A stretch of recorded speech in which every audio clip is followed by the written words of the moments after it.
धमाके पर सियासत तेज हो चुकी है। बीजेपी और जेडीयू आमने सामने हैं।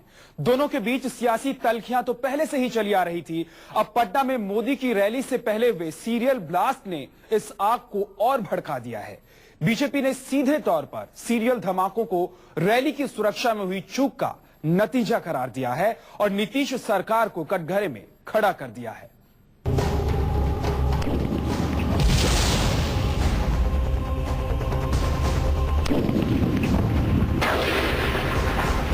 सिक्योरिटी लैप्सेस तो निश्चित रूप से थे, नहीं तो मैं समझता हूं कि इतने बड़े हादसे से बचा जा सकता था।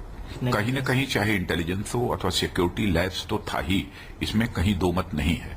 ये चूक वाली बात सही नहीं है।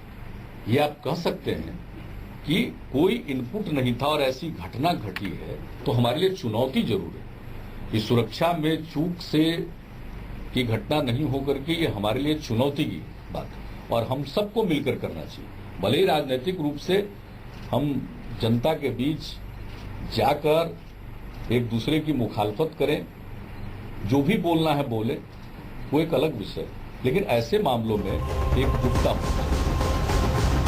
धमाके के बाद धमाकेदार सियासत की रिवायत के मुताबिक बीजेपी और जेडीयू आमने सामने हैं। दोनों के बीच सियासी अदावत तो पहले से ही चली आ रही है। पटना में मोदी की रैली के पहले हुए सीरियल ब्लास्ट ने अदावत की इस आग को और भड़का दिया है। बम धमाकों से पटना दहल गया।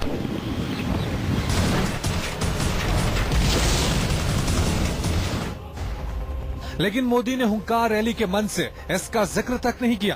बीजेपी को जैसे आज की सुबह का इंतजार था। दिन चढ़ने के साथ धमाकों के बाद सियासी बयानबाजी का सिलसिला शुरू हो गया। बीजेपी ने सीधे तौर पर सीरियल धमाकों को रैली की सुरक्षा में हुई चूक का नतीजा करार दिया और नीतीश सरकार को कटघरे में खड़ा कर दिया।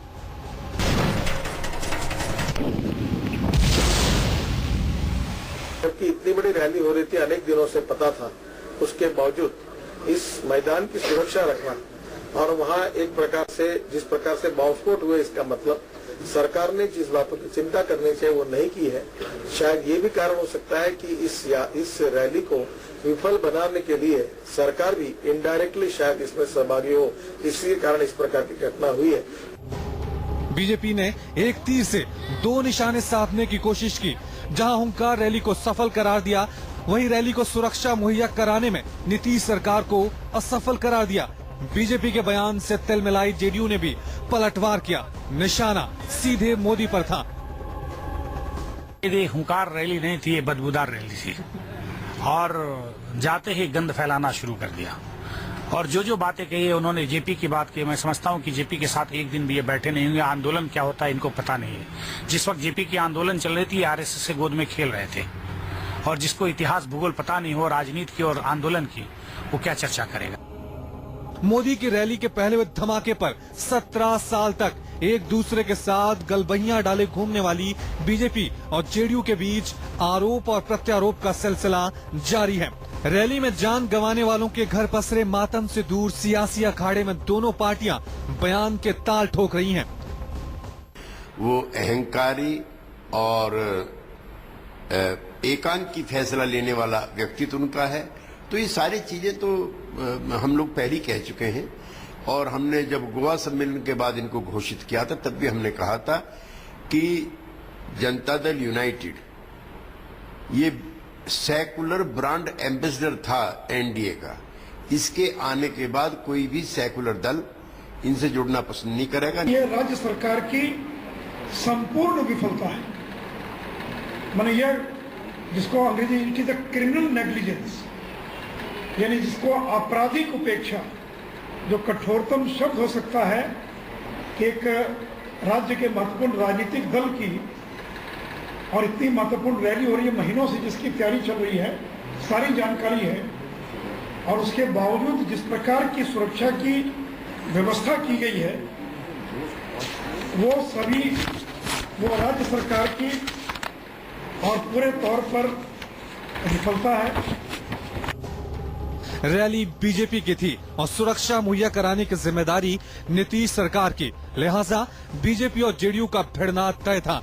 लेकिन बिहार की सियासत में धमाके के बाद अपनी धमक का दिखावा करने के लिए बेताब कुछ और चेहरे धमाकेदार सियासत करने के लिए सामने आए और नीतीश के उस बयान को झूठा करार दिया जिसमें नीतीश ने किसी भी तरह का खुफिया अलर्ट नहीं होने की बात कही थी। DIB कहता है कि हमने 1 अक्टूबर को कहा है, होम मिनिस्ट्री कहती है, होम मिनिस्ट्री का कल भी आया था, और नीतीश कुमार जी कहते हैं कि हमको जानकारी नहीं मिलती, इससे झूठा मुख्यमंत्री कौन होगा।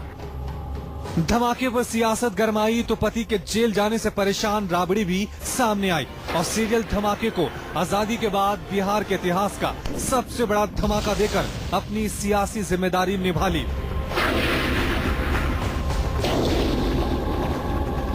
आजादी के बाद अपना रेडिया हुई है, कभी धमाका नहीं हुआ हमारी शासन में। नहीं, आजादी के बाद से जब सरकार बदली है, आजादी के बाद अब बनी है सरकार, कहीं देश और दुनिया में कहीं धमाका रैली में नहीं हुआ, किसी का सरकार हो नहीं हुआ।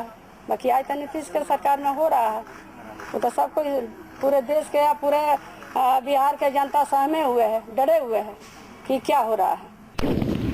27 तारीख की सुबह सीरियल धमाके में जख्मी लोग PMCH के बिस्तर पर पड़े हैं, लेकिन दिल्ली से लेकर पटना तक सियासी धमाकों के शोर में अब तक हरे उनके जख्मों पर मरहम लगाने की किसी को फुर्सत तक नहीं मिली।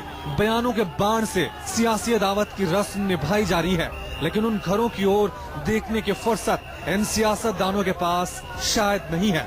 धमाकों ने जिनका सबको छीन लिया। पटना से अमिताभ ओझा और सौरभ कुमार के साथ ब्यूरो रिपोर्ट, News 24।